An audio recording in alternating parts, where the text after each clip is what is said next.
حضرت خدیجہ الکبریٰ رضی اللہ تعالی عنہا، آپ کے والد کا نام خویلد ہے اور یہ عرب کے بہت بڑے تاجر تھے۔ وہ اتنے زیرک اور اچھے انسان تھے کہ جس زمانہ جاہلیت کے اندر لوگ اپنی بچیوں کو زندہ درگور کر دیتے تھے، حضرت خدیجہ الکبریٰ کے والد ماجد نے اپنی ساری دولت حضرت خدیجہ الکبریٰ کے نام کر دی تھی۔ جس دور میں مال بچانے کے لیے لوگ اپنی بچیوں کو زندہ درگور کر دیتے تھے کہ ہماری بچی شادی کرے گی تو ہمارا مال جو ہے وہ اس کے شوہر کی طرف چلا جائے گا، آپ کے والد نے نہ صرف آپ کی اس دور میں بہترین پرورش کی بلکہ اپنی وراثت جو ہے وہ بھی ان کے نام کر دی۔ اور حضرت خدیجہ الکبریٰ رضی اللہ تعالی عنہا آپ جب جوان ہوئیں تو زمانہ جاہلیت میں بھی آپ ایک با پردہ خاتون تھیں۔ یہاں یہ بھی عرض کروں کہ حضرت خدیجہ الکبریٰ رضی اللہ تعالی عنہا اور حضور صلی اللہ علیہ وسلم کی اولاد کے حوالہ سے امت میں ایک اختلاف پایا جاتا ہے، اور ایک طبقہ ہے جو حضور صلی اللہ علیہ وسلم کی چاروں بیٹیوں کو نہیں مانتا، اور وہ کہتے ہیں کہ حضور کی صرف ایک بیٹی ہے اور اس کا نام فاطمہ الزہراء ہے۔ تو اس حوالہ سے میں آپ کے سامنے حضرت خدیجہ الکبریٰ رضی اللہ تعالی عنہ کے پہلے شوہروں کے حوالے سے بھی عرض کر دیتا ہوں، اور ان سے حضرت خدیجہ الکبریٰ رضی اللہ تعالی عنہ کو کون کون سی اولاد ملی وہ بھی آپ کے سامنے عرض کرتا ہوں۔ عین جوانی کے عالم میں آپ کے والد خویلد نے حضرت خدیجہ الکبریٰ رضی اللہ تعالی عنہ کا نکاح مالک سے کیا۔ مالک نامی ایک شخص تھے جو حضرت خدیجہ الکبریٰ رضی اللہ تعالی عنہ کے پہلے شوہر بنے، اور ان سے حضرت خدیجہ الکبریٰ رضی اللہ تعالی عنہ کے بطن اطہر سے 3 بیٹے پیدا ہوئے۔ پہلے بیٹے کا نام حالہ تھا، دوسرے بیٹے کا نام دہر تھا، اور تیسرے بیٹے کا نام ہند تھا۔ اور حضرت خدیجہ الکبریٰ رضی اللہ تعالی عنہ کی ہی تربیت کا اثر تھا جب حضور صلی اللہ علیہ وسلم نے اعلان نبوت کیا ہے تو ان تینوں نے بھی کلمہ پڑھ کے حضور کی امت کے اندر شامل ہونے کا شرف حاصل کر لیا۔ یعنی حضرت خدیجہ الکبریٰ رضی اللہ تعالی عنہ اور ان کے شوہر جناب مالک کے ذریعے سے جو ان کی اولاد تھی، وہ تینوں بیٹے صحابیت کے شرف سے مشرف ہو گئے ہیں۔ اس کے بعد حضرت خدیجہ الکبریٰ کے شوہر مالک کا وصال ہو گیا۔ آپ کے دوسرے شوہر کا نام عتیق ہے، اور ان سے حضرت خدیجہ الکبریٰ رضی اللہ تعالی عنہ کو ایک بیٹی ملی، اور اس بیٹی کا نام ہندہ رکھا گیا۔ اگر آپ تاریخ عرب پڑھیں تو آپ کو پتہ چلے گا کہ عرب کے اندر اگر کوئی بچہ پیدا ہوتا، بیٹا پیدا ہوتا تو اس کا نام ہند رکھا جاتا تھا، اور بیٹی پیدا ہوتی تو اس کا نام ہندہ رکھا جاتا تھا۔ زیادہ تر عرب کے اندر یہ رائج تھا، تو اس وجہ سے ان کی یہ بیٹی بھی ہوئی، اور پھر بعد میں عتیق کا بھی وصال ہو گیا۔ اس کے بعد حضرت خدیجہ الکبریٰ رضی اللہ تعالی عنہ تنہائی کا شکار ہوئیں، اور آپ نے اب کوئی بھی شادی نہ کرنے کا ارادہ کیا، اور اپنے والد ماجد کی جو تجارت ہے اس کے سلسلے کو آگے بڑھانے کا آپ نے ارادہ فرمایا۔ حضرت خدیجہ الکبریٰ جب غمگین ہوتیں، پریشان ہوتیں، تو آپ کے چچا زاد ایک بھائی تھے جن کا نام ورقہ بن نوفل تھا، اور یہ ورقہ بن نوفل پہلی تمام آسمانی کتابوں کے عالم تھے۔ حضرت خدیجہ الکبریٰ ان کے پاس جب جانا آپ نے شروع کیا آپ کے دوسرے شوہر کے وصال کے بعد، تو وہ چونکہ عالم تھے پرانی کتابوں کے، تو وہ حضرت خدیجہ الکبریٰ کو بڑی اچھی اچھی باتیں بتاتے۔ ایک دن حضرت خدیجہ الکبریٰ فرماتی ہیں کہ ورقہ بن نوفل نے مجھے کہا کہ اے خدیجہ، تمہیں ایک خوشخبری سنانا چاہتا ہوں کہ میں نے آسمانی کتابوں کے اندر پڑھا ہے کہ اللہ تبارک و تعالیٰ کا سب سے حسین نبی، سب سے پیارا نبی، سب سے دلارا نبی، رب کا حبیب جو ہے اس شہر مکہ کے اندر تشریف لانے والا ہے۔ حضرت خدیجہ الکبریٰ رضی اللہ تعالی عنہ فرماتی ہیں کہ میرے دل کے اندر یہ بات بیٹھ گئی۔ پھر فرماتی ہیں کہ دوسرا واقعہ پیش آیا کہ عرب کے اندر ایک عورتوں کا میلہ ہوتا تھا جہاں پر صرف عورتیں جمع ہوتی تھیں۔ ایک یہودی عالم وہاں پر آیا، اور جبکہ وہاں مردوں کا آنا الاؤ نہیں تھا، لیکن وہ وہاں پر آیا اور اس نے عورتوں سے کہا کہ میرا آنا یہاں پر مناسب تو نہیں ہے، لیکن میں تم عورتوں کو ایک خوشخبری سنانے کے لیے آیا ہوں کہ میں نے پچھلی ساری کتابوں کے اندر اللہ کے ایک نبی کا تذکرہ پڑھا ہے، اللہ کے ایک نبی کے حسن کے تذکرے پڑھے ہیں، اور میں نے اپنے علم سے جو نچوڑ نکالا ہے، میرے تجربے سے جو مجھے معلوم ہوا ہے، آنے والے سالوں کے اندر اسی شہر مکہ کے اندر اللہ کا وہ نبی تشریف لانے والا ہے۔ فرمایا وہ نبی جب یہاں پر تشریف لائے گا تو اے بیویوں، اے عورتوں، جس عورت سے وہ نکاح کرے گا وہ کائنات کی سب سے حسین عورت بن جائے گی، سب سے عظیم عورت بن جائے گی۔ حضرت خدیجہ الکبریٰ فرماتی ہیں کہ عورتوں نے تو اس یہودی عالم کو کنکر مارے اور اسے وہاں سے بھگا دیا کہ تم عورتوں میں کیا کر رہے ہو، مگر فرماتی ہیں کہ اس کی جو باتیں تھیں میں نے اسے اپنے پلے سے باندھ لیا، دل کے اندر تمنا کی کہ یا باری تعالیٰ مجھے اپنے اس نبی کا دیدار بھی عطا فرما اور اس کی زوجیت میں شامل ہونے کا مجھے شرف عطا فرما۔ فرماتی ہیں میں اللہ تبارک و تعالیٰ کی بارگاہ میں دعائیں کرنا شروع ہو گئیں، اور وقت گزرتا گیا، وقت گزرتے گزرتے مکہ مکرمہ کے اندر ایک حسین شخص کے چرچے جو ہیں وہ عام ہونا شروع ہو گئے۔ ایک شخص کے چرچے عام ہوئے جس کا نام محمد عربی تھا۔ آہستہ آہستہ لوگوں کی زبانوں سے میں نے ان کی تعریفیں سننا شروع کی کہ نام محمد والا ایک شخص ہے جو اخلاق میں حسین ہے، جو کردار میں حسین ہے، جو گفتار میں حسین ہے، جو امانت دار ہے، جو صادق ہے، جو امین ہے۔ آپ فرماتی ہیں میرے دل کے اندر الفت پیدا ہونا شروع ہو گئی۔ ادھر جب 61 سالی کا وقت آ گیا تو حضرت ابو طالب نے، حضور کے چچا نے، حضور صلی اللہ علیہ وسلم کو مشورہ دیا کہ آپ مکہ کی بہت بڑی تاجرہ خدیجہ ہے، ان سے رابطہ کریں اور ان سے معاملات کریں اور اس کا مال آپ لے کر جائیں تاکہ کچھ منافع آپ کو مل سکے۔ آقا دو عالم صلی اللہ علیہ وسلم نے فرمایا کہ میں جا کر اس سے بات کرنا مناسب نہیں سمجھتا۔ آپ نے اس بات سے انکار کیا، لیکن حضرت خدیجہ الکبریٰ رضی اللہ تعالیٰ عنہ نے اسی دوران اپنی ایک خادمہ نفیسہ کے ذریعے سے حضور صلی اللہ علیہ وسلم تک پیغام پہنچوایا کہ میں محمد عربی صلی اللہ علیہ وسلم کے ساتھ یہ معاملہ کرنا چاہتی ہوں جس کو عذر شرع مضاربت کہا جاتا ہے، کہ ایک شخص انویسٹمنٹ کرتا ہے اور دوسرا شخص اس پر محنت کرتا ہے، دوسرے کی محنت، دوسرے کا تجربہ، اور اس کے اوپر وہ پہلے سے طے کر لیتے ہیں کہ اتنا فیصد جو منافع ہوگا اس میں سے اتنا فیصد حصہ اس کا ہوگا اور اتنا فیصد جو ہے وہ مال انویسٹ کرنے والے کا ہوگا۔ تو آقا دو عالم صلی اللہ علیہ وسلم تک پیغام پہنچایا گیا کہ خدیجہ الکبریٰ جو ہیں وہ مال اپنا تجارت کے لیے بھیجنا چاہتی ہیں اور حضور صلی اللہ علیہ وسلم کی معیت میں بھیجنا چاہتی ہیں۔ اس سے پہلے بھی خدیجہ الکبریٰ رضی اللہ تعالیٰ عنہ مال تجارت بھیجتی رہی ہیں مختلف افراد کے ذریعے سے، لیکن یہ کیسی عظیم تاجرہ ہیں کہ اتنا عرصہ انہوں نے تجارت کی ہے مگر کبھی بھی کسی غیر محرم نے ان کے چہرے کو نہیں دیکھا ہے، پردے میں رہ کر ہمیشہ تجارت کی۔ یہ دلیل ہے ہر اس مسلم امہ کی عورت کے لیے جو تجارت کرنا چاہتی ہے، جو کام کاج کرنا چاہتی ہے، جو گھر سے باہر نکل کر اپنے مالی معاملات کو مضبوط کرنا چاہتی ہے، شریعت اسلامیہ اس کو نہیں روکتی کہ وہ گھر کے اندر ہی قید رہے، وہ کام نہ کرے، وہ کام کر سکتی ہے، لیکن شریعت اسلامیہ کی جو حدود ہیں کہ وہ با پردہ ہو کر جائے اور با پردہ ہو کر کوئی بھی کام کرے تو شریعت نے بالکل اس کو اجازت دی ہے۔ اب ہمارے ہاں ایسا ہوتا نہیں، کام کاج کے چکر میں ہماری عورتیں فیشن کرنا شروع کر دیتی ہیں اور ان کی کمائی کا ایک کثیر حصہ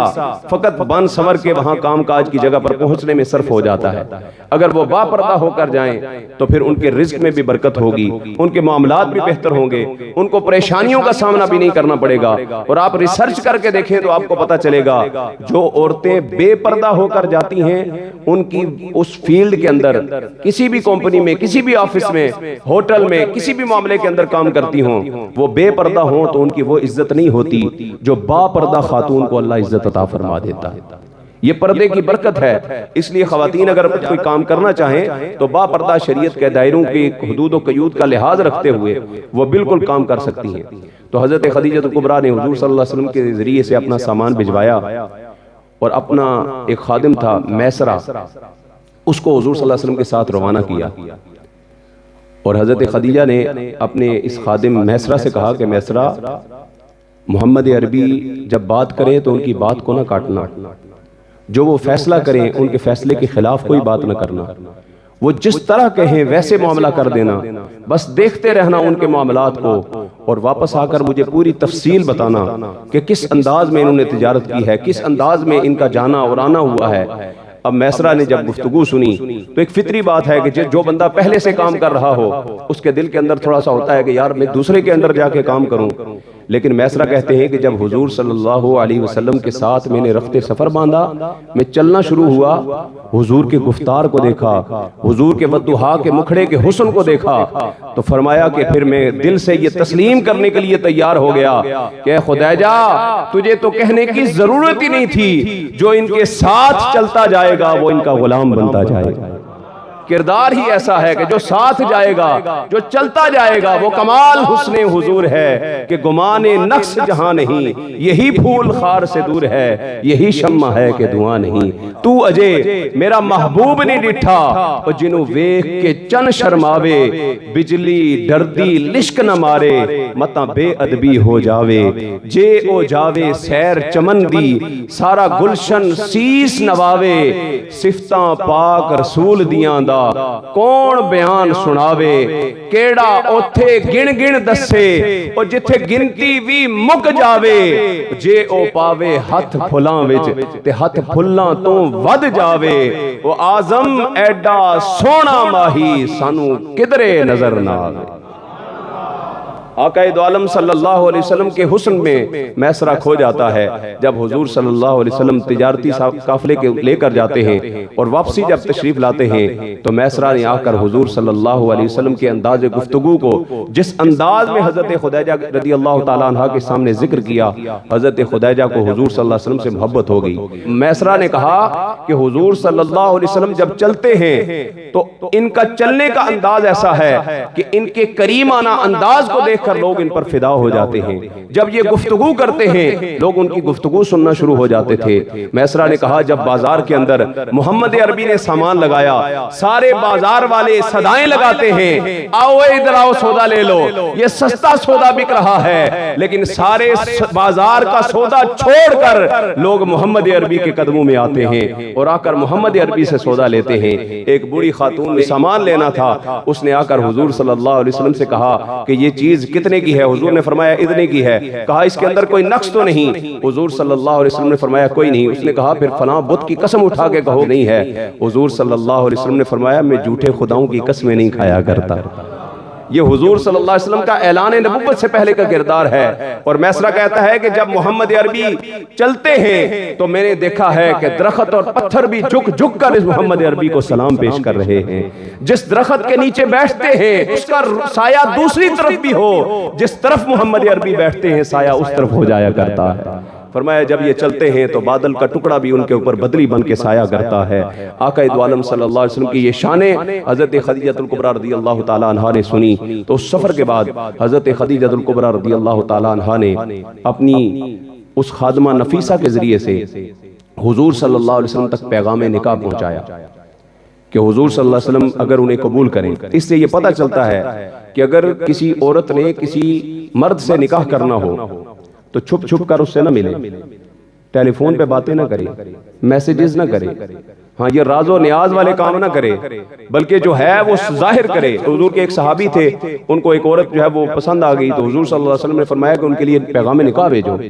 تو اس میں کوئی قباحت والی بات نہیں ہے۔ اگر ایک لڑکا کسی لڑکی کو پسند کرتا ہے تو وہ عذرو شرع جا کر پیغام نکاح دے سکتا ہے۔ کوئی لڑکی کسی کو پسند کرتی ہے تو وہ بھی یہ بات کہہ سکتی ہے اپنے والدین سے۔ نقص کہاں پیدا ہوتا ہے، خرابی کہاں پیدا ہوتی ہے؟ جب لڑکی اپنے والدین سے چھپاتی ہے، لڑکا اپنے والدین سے چھپاتا ہے، اور چھپ چھپا کر یہ باتیں کرتے ہیں، چھپ چھپا کر ان کا ریلیشن آگے بڑھتا ہے، پھر خرابیاں اور برائیاں پیدا ہوتی ہیں، جس وجہ سے ایسے معاملات ہو جاتے ہیں جن کا بعد میں عورتیں جو ہے وہ تدارک نہیں کر سکتی۔ اس لیے شریعت اسلامیہ کی روشنی کے اندر جس چیز کی شریعت اجازت دیتی ہے اس کو مد نظر رکھتے ہوئے اگر ہم عمل کریں گے تو کبھی بھی ہمیں رسوائی نہیں اٹھانی پڑے گی۔ تو حضور صلی اللہ علیہ وسلم تک جب پیغام نکاح پہنچا، عرب کی تاجرہ ہوں اور مشہور ترین تاجرہ ہوں اور عام تاجرہ نہیں، ایک مشہور گھر سے اور امیر کبیر گھر سے تعلق رکھنے والی ہو، خوبصورت بھی ہو، خوب رو بھی ہو، نکاح کا پیغام آ جائے تو کہیں جو ہے وہ اٹھ کر کھڑے ہو جائیں۔ حضرت نفیسہ کہتی ہیں جب میں نے محمد عربی سے جا کر یہ بات بتائی، ان سے جب میں نے عرض کی تو انہوں نے کہا کہ میں اس بات کا فیصلہ نہیں کرتا، اس بات کا فیصلہ میرے چچا جناب ابو طالب فرمائیں گے۔ بھائی میری مرضی کی نکاح تو میں کرنا ہے، بھائی شادی تو میں نے کرنی ہے، میرے ماں باپ کو کیا پتا، میری مرضی کا نکاح ہوگا۔ یہ جو آج ہمارے نوجوانوں کا مزاج بن گیا ہے، اس بات کو سمجھے کہ حضور صلی اللہ علیہ وسلم کی سیرت اطہر سے ہمیں یہ بات پتہ چلتی ہے۔ حضور کے والدین بھی موجود نہیں ہیں دنیا میں، ان کا بھی وصال ہو گیا۔ آج والدین موجود نہ ہو تو بچہ جو ہے وہ پروان چڑھانے والے سرپرست کی بات سنتا ہی نہیں ہے، لیکن آقا دو عالم صلی اللہ علیہ وسلم نے ہمیں یہ بتایا ہے کہ اگر تم تک کوئی پیغام نکاح بھی پہنچے تو پہلے اپنے بڑوں سے مشورہ کر لیا کرو، پہلے بڑوں سے مشورہ کرو، ان کی رہنمائی میں، ان کی تائید میں جو کام کرو گے اللہ تعالیٰ برکتیں ہی برکتیں عطا فرما دے۔ تو اس لیے ہماری آنے والی نسل کو حضور کی سیرت سے یہ بات بھی سمجھنا چاہیے۔ تو حضرت ابو طالب تک جب پیغام نکاح پہنچا تو وہ بھی جانتے تھے کہ یہ جو ہے وہ با پردہ نیک سیرت خاتون ہیں، ایک نیک سیرت خاتون کا رشتہ مل جائے تو اور کیا چاہیے۔ حضور سے مشورہ کیا، حضور نے اقرار کر دیا۔ یوں حضرت خدیجہ الکبریٰ رضی اللہ تعالیٰ عنہ اور حضور صلی اللہ علیہ وسلم کے نکاح کا معاملہ طے پایا۔ جناب حضرت ابو طالب نے حضور صلی اللہ علیہ وسلم کے نکاح کا خطبہ پڑھا اور نکاح ہو گیا۔ جب نکاح کی پہلی رات حضرت خدیجہ الکبریٰ رضی اللہ تعالیٰ عنہ نے اپنا سارا مال اٹھا کر حضور کے قدموں میں قربان کر دیا۔ فرمایا سونیا جیسے تیری مرضی ہے، جیسے آپ کی مرضی ہے ویسے آپ کر دیں، اور حضور صلی اللہ علیہ وسلم نے چند دنوں کے اندر ہی وہ سارا مال اٹھا کر غرباء کے اندر تقسیم کر دیا۔ سہیلیاں کہتی ہیں وہ خدیجہ تو نے یہ کیا فیصلہ کیا ہے، تو نے ایک تو اس سے نکاح کر لیا، پھر مال و دولت جب چلا جائے تو پھر بڑے بڑے یار بھی ساتھ چھوڑ دیتے ہیں، جو مال کے پجاری ہوتے ہیں وہ بھاگ جایا کرتے ہیں۔ وہ کہتے ہیں اے خدیجہ تو نے یہ کیا فیصلہ کیا، تو نے جو ہے وہ اس سے رشتہ کر لیا۔ تو حضرت خدیجہ الکبریٰ کہتی ہیں کہ گویا دنیا کی ساری نعمتیں، دنیا کی ساری دولتیں چلی جائیں، جو محمد عربی میرے نکاح میں آ کر جو رب نے مجھ پر کرم کیا ہے اس سے بڑھ کر کوئی نعمت میرے پاس ہو ہی نہیں سکتی ہے۔ گویا آپ فرما رہی تھی فضل رب العلا اور کیا چاہیے، فضل رب العلا اور کیا چاہیے، فضل رب العلا اور کیا چاہیے،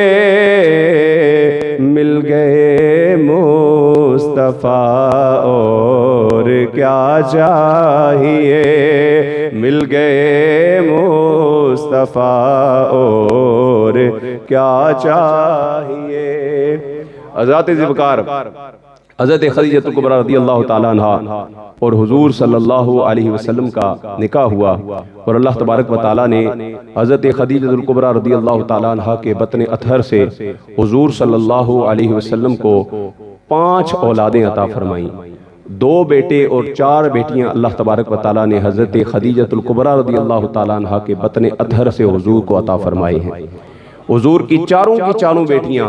خدیجہ الکبریٰ رضی اللہ تعالیٰ عنہ کے بطن اطہر سے پیدا ہوئی ہیں، اور حضور صلی اللہ علیہ وسلم کی ان 4 بیٹیوں میں سے حضرت سیدہ کائنات فاطمہ الزہرا رضی اللہ تعالیٰ عنہ کا مقام و مرتبہ اس لیے ظاہر ہوا، ان کی شان اس لیے زیادہ بیان ہوتی ہے، باقی صاحبزادیوں کا ذکر اس لیے نہیں ہوتا کیونکہ حضور صلی اللہ علیہ وسلم نے ارشاد فرمایا تھا کہ ہر ایک کی اولاد اس کے بیٹے سے چلتی ہے، لیکن میری اولاد میری بیٹی فاطمہ الزہرا سے چلے گی۔ اب قیامت تک جتنے بھی سید ہیں وہ حضرت خدیجہ الکبریٰ سے پیدا ہونے والی حضرت فاطمہ الزہرا کی اولاد سے ہیں، اور ایسا نہیں کہ پہلی بیٹیوں کی اولاد حضور کی اولاد نہیں ہے، وہ بھی حضور صلی اللہ علیہ وسلم کی اولاد ہے۔ حضور صلی اللہ علیہ وسلم اللہ کی عطا سے یہ جانتے تھے کہ ان بیٹیوں کی نسل آگے نہیں چڑھے گی، ان کی جتنی بھی اولادیں پیدا ہوئیں ان کا وصال ہو گیا اور ان کی نسل آگے نہیں بڑھی۔ حضور صلی اللہ علیہ وسلم کی ایک ہی بیٹی کی نسل آگے بڑھی ہے، لیکن قیامت تک اللہ نے دنیا کے کونے کونے کے اندر سادات کو پھیلا دیا ہے، دنیا کے کونے کونے میں اللہ تبارک و تعالیٰ نے سیدوں کو پھیلا دیا ہے۔ اور حضرت خدیجہ الکبریٰ رضی اللہ تعالیٰ عنہ نے جب حضور سے نکاح فرمایا، حضور صلی اللہ علیہ وسلم کی عمر مبارک 25 سال ہے، حضرت خدیجہ الکبریٰ رضی اللہ تعالیٰ عنہ کی عمر مبارک 40 سال ہے، اور حضور صلی اللہ علیہ وسلم کے ساتھ 15 سال یہ اعلان نبوت سے پہلے رہی ہیں۔ ابھی تک حضور نے اعلان نبوت نہیں فرمایا تھا، 40 سال کی عمر میں جا کر اعلان نبوت حضور نے فرمایا ہے۔ اب حضور صلی اللہ علیہ وسلم کو جب پہلی وحی نازل ہوئی حضور صلی اللہ علیہ وسلم غار حرا سے نکلے اور گھر کے اندر پہنچے، فرمایا زمبلونی زمبلونی، مجھے چادر اڑاؤ۔